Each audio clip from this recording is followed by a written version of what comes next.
Bismillahirrahmanirrahim. Assalamualaikum warahmatullahi wabarakatuh.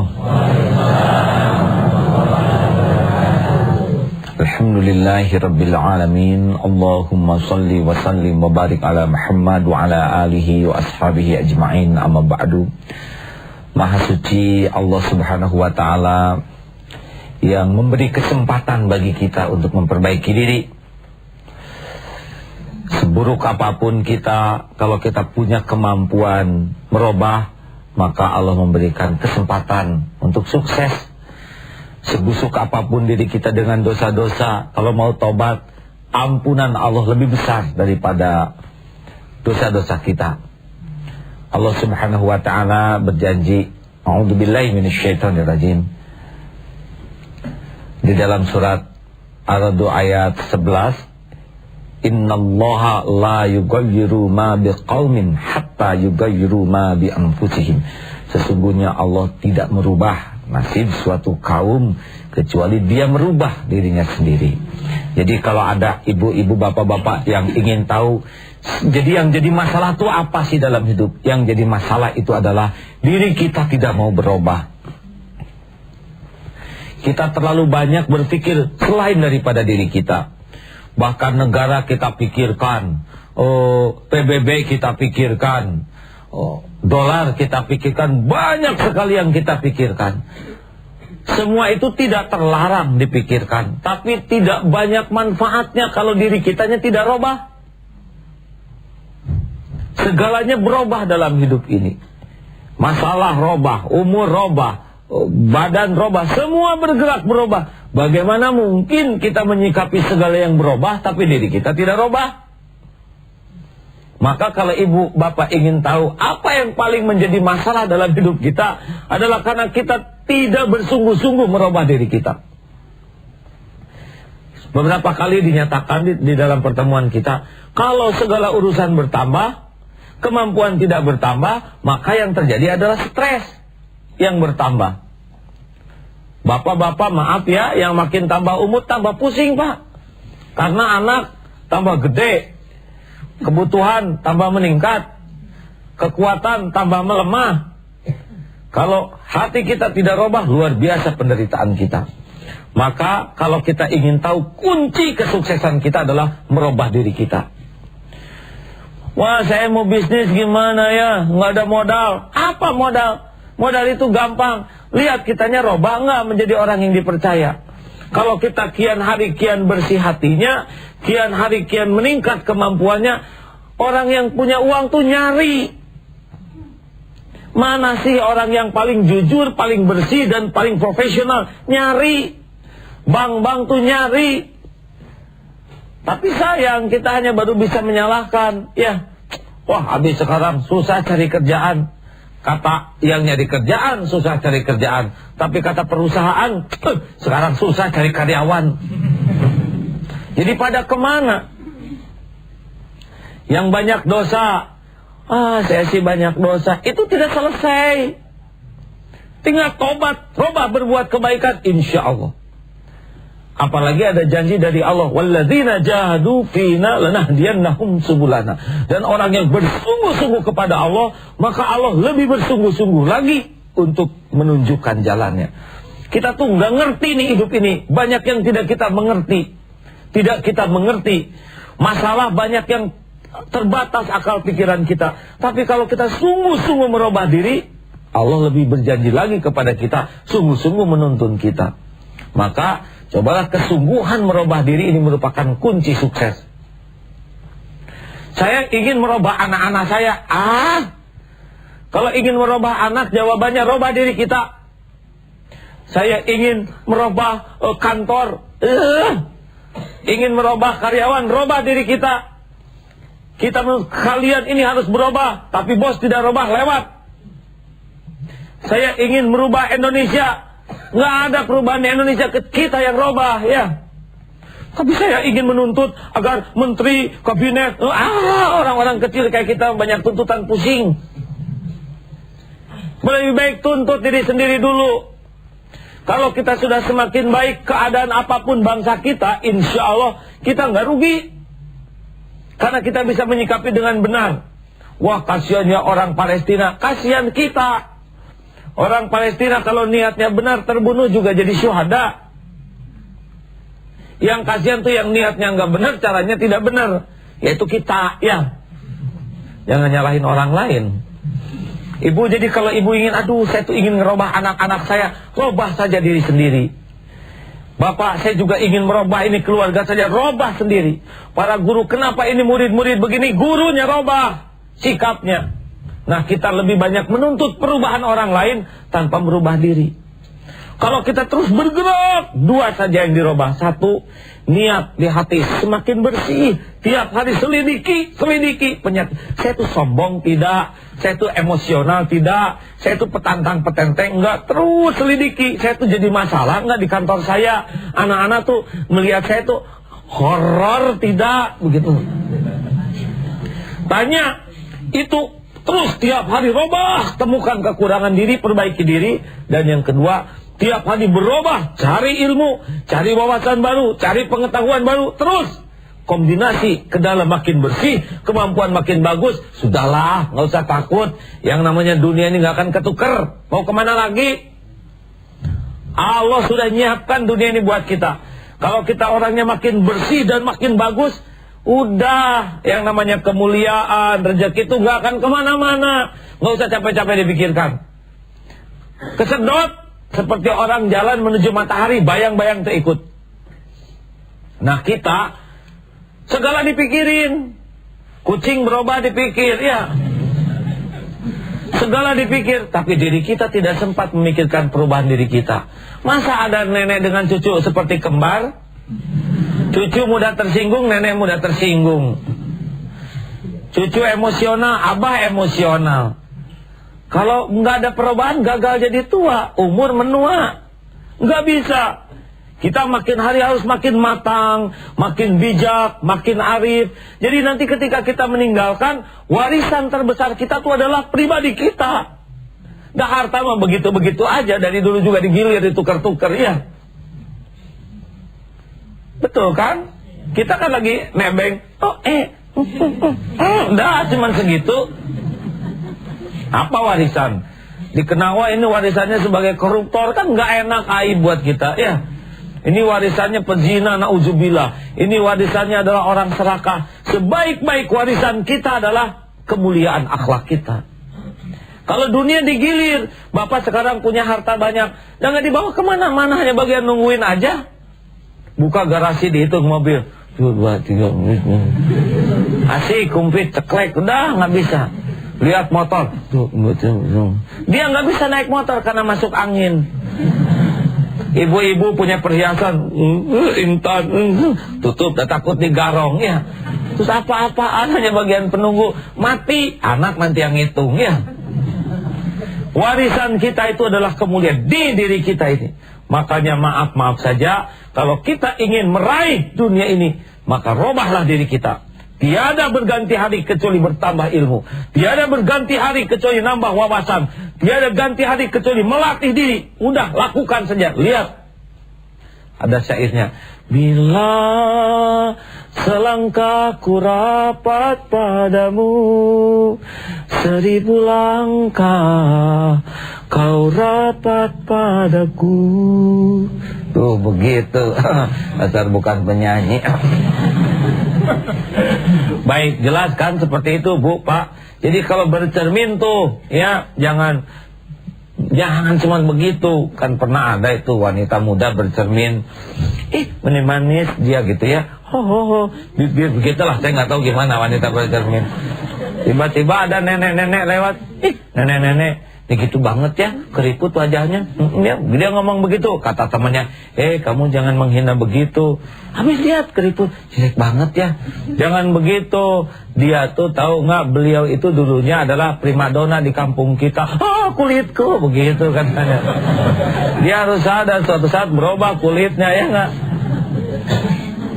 Kalau semua berubah menjadi menua dan pribadinya menjadi menjelek, maka dia nggak punya apa-apa. Kita ini akan suatu saat berakhir nih. Tapi pribadi kita lah warisannya. Begitu. Jelas kira-kira ini, Ibu Bapak? Bagaimana jikalau kita ada di lingkungan yang menghambat? Sebetulnya kita harus buat petanya. Apakah hambatannya ini benar-benar merusak kemampuan kita untuk berkembang, atau hambatannya ini merupakan tantangan kita untuk berkembang? Karena ada kalanya baru juga ada kesulitan, kita udah mogok. Padahal kesulitan ini seperti soal ujian. Dikasih soal ujian justru untuk meningkatkan kemampuan. Ya. Kalau toh objektif dengan adanya di lingkungan itu kita jadi rusak, hijrah jawabannya. Tapi kalau belum rusak, kita cari lingkungan alternatif di majelis taklim, di mana yang membuat kita meningkat kemampuannya. Kembali ke lingkungan ini kita sebagai ragi yang mewarnai lingkungan. Itu lebih positif daripada kita hijrah padahal kita yang tanggung jawab. Misalkan di keluarga bapak belum sholat, ibu belum sholat, adik belum sholat, dan kita aja baru yang sholat. Kita lagi sholat diketawain, sujud, wah nggak enak. Atau lagi sholat kucing ke punggung kita, misalkan diganggu aja. Jangan kecil hati, ya Allah, Engkau lah yang menakdirkan saya bisa sholat di rumah ini. Akan saya buktikan dengan akhlak yang baik, prestasi yang gemilang di kampus ya. Kemudian di rumah rajin sekali kerjanya. Nggak bisa enggak, nanti hati bukan tercuri. Benar, dia rajin sholat, prestasinya bagus, di rumah rajin. Nah itu berarti kita yang mewarnai ya. Makanya jangan emosional, petakan dulu, lihat objektif, ukur kemampuan kita. Kalau kita kelingking, disuruh mindahin ini bisa nih, tapi disuruh mindahin mimbar bisa patah, maka ke sini. Nah ini bersih ya, nah begitu, tetap manfaat ya. Baik, marah itu bukan main-main sengsaranya itu. Mobil empuk jadi nggak kerasa, AC dingin jadi nggak kerasa, betul tidak? Mobil bagus jadi murah ya, karena tubruk-tubrukin, tubruk lagi, begitulah. Dan wajah kita juga dari struktur lebih petot nantinya, maaf ya. Udah jarang marah. Kamu ini bagaimana? Enggak ada. Marah tuh selalu wajah tuh. Kalau ada anjing menggonggong, kok jadi mirip kata anjing. Maaf ya. Itu kalau orang marah direkam ya, suaranya ya. Kalian ini seperti anak-anak monyet. Aduh, kata anak-anak. Jadi mama monyet asli kan, jadi nggak enak ya. Malah jadi masalah ya nggak. Kalau direkam tuh begitu banyak dan pahala hancur, zolim. Kesehatan rusak karena jantung. Kalau bisa keluar tuh jantung ya nggak. Usus juga. Wah, jadi pak usut ya. Menderitalah bu ya, betul tidak? Jadi bagaimana dong caranya supaya bisa mengendalikan emosi? Ini butuh bahasan khusus bu ya. Jadi memang minimal ini ya.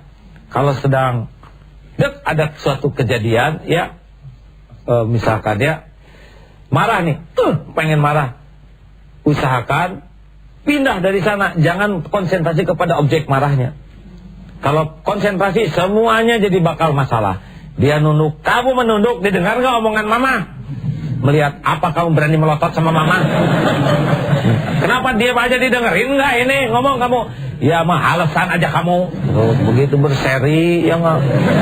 Terus panjang lebar, dasar kamu mah si bapak sih apa mama ngomong sama bapak? Alah kamu juga datang musuh baru ya nggak. Turunannya sih datang mertua dari atas. Kenapa ngomong nenek-nenek segala macam? Memang kasihan pemarah itu ya, menderita sekali. Insya Allah bu akan ada bahasan khusus ya bu ya. Doanya adalah a'udzubillahi minasyaitonirrajim ya. Bukan hanya astagfirullah, karena kita kadang-kadang astagfirullahnya juga ekspresi kemarahan ya. Astagfirullahaladzim, astagfirullah, gini-gini amat, itu juga sama ya. Marah versi soleh begitulah ya. Baik, awalnya kita harus tahu dulu apa yang kita robah. Dan kita harus siap, perubahan ini butuh waktu, butuh perjuangan, butuh pengorbanan. Gak bisa habis nonton TV ini jelek semuanya soleh se-Indonesia, terus nanti siapa yang dengar saya ya? Nggak ada yang maaf. Kita harus siap. Jadi langkah pertama adalah kita cari dulu apa yang harus kita robah. Kita tanya teman, kita tafakuri tentang kelakuan kita, kita identifikasi nih, apa saja sih kelakuan buruk saya. Saya pemarah, saya cepat tersinggung, saya pelit terus. Dan jangan panik melihat itu lebih dari 100. Ya, komplikasi, tenang, cool ya. Mulai satu persatu. Lalu kita harus tahu ilmunya. Makanya ada kursus manajemen kolbu ini lewat televisi. Sebetulnya ini nanti ada tahapan-tahapannya ya. Lalu udah gitu bikin programnya. Misalkan program apa? Program tidak banyak bicara, atau saya tuh banyak komentar ya. Itu aja yang gampang dulu. Saya banyak komentar. Dari program satu hari pecah lagi. Sampai duhur saya akan menjaga tidak sampai berkomentar jelek.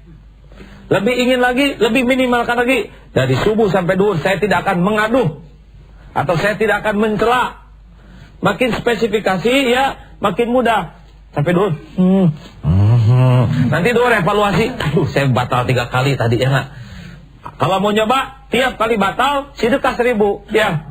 Aduh tadi sedekah, ada apa nih? Nggak tahu urusan, pokoknya sedekah. Boleh pakai tulisan di kamar, hari ini saya tidak akan marah, besok sepuas-puasnya. Boleh ya, nanti tiap hari baca ya nggak. Hari ini tidak akan marah, besok sepuas-puasnya. Besok aja lah marahnya. Besoknya baca lagi, hari ini tidak marah, besok sepuas-puasnya. Sampai mati ya.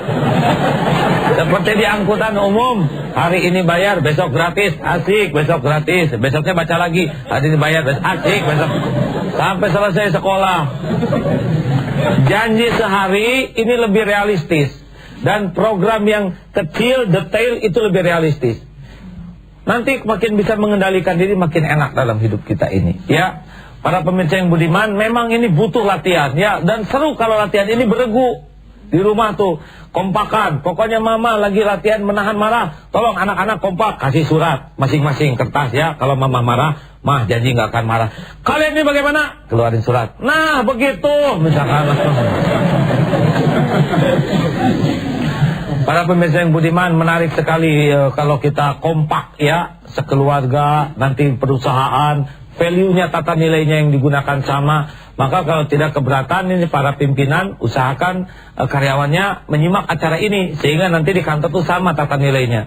Beberapa bupati malah menganjurkan kepada karyawannya. Di beberapa pesantren acara pagi ini menjadi acara wajib. Terima kasih atas penghormatan ini. Dan mudah-mudahan ini pun menjadi salah satu upaya kita agar bangsa kita menjadi bangsa yang benar-benar mulia dengan akhlaknya. Allahumma sholli wa sallim wa barik ala Muhammad wa ala alihi wa ashabihi ajma'in. Alhamdulillah ya Allah, wahai yang maha tahu segala-galanya, tolonglah kami ya Allah, bukakan hati kami agar dapat mengenal siapa diri kami sendiri. Jangan biarkan hidup kami menipu diri, bersembunyi di balik kebaikan karuniamu. Rabb, tunjukkan kepada kami kekurangan yang harus kami perbaiki. Berikan kesempatan kami mengganti keburukan kami dengan kebaikan karuniamu. Berikan kesempatan kami menggantikan kehinaan selama ini dengan perilaku mulia di sisimu. Berikan kesempatan kami mengganti segala kemalasan kami dengan kegigihan memburu ridhomu. Lumuran dosa engkau ganti dengan lumuran ganjaran. Duhai Allah yang maha mendengar, tolonglah kami ya Allah. Berikan keteguhan dalam sisa umur ini. Rabbana la tuzigh qulubana ba'da idh hadaitana wa hab lana min ladunka rahmah innaka antal wahhab.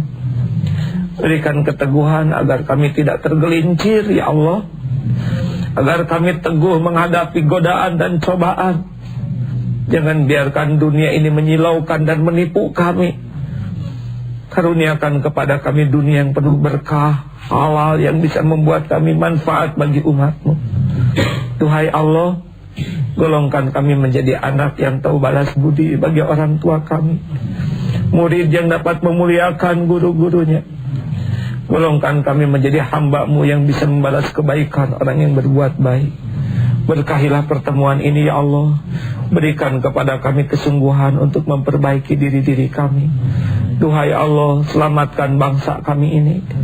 Karuniakan kepada kami para pemimpin yang bisa memperbaiki dirinya, yang bisa menjadi suri toladan bagi kami, yang penuh dengan kasih sayang dan kecintaan kepada umatmu ini.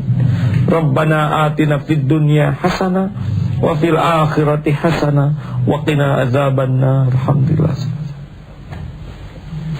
Alhamdulillah para pemirsa yang budiman, tidak pernah ada kata terlambat untuk memperbaiki diri, dan tidak pernah ada kata sedikit untuk menggapai pertolongan Allah. Percayalah, kebahagiaan hidup hanya milik orang yang gigih terus-menerus memperbaiki dirinya. Assalamualaikum warahmatullahi wabarakatuh.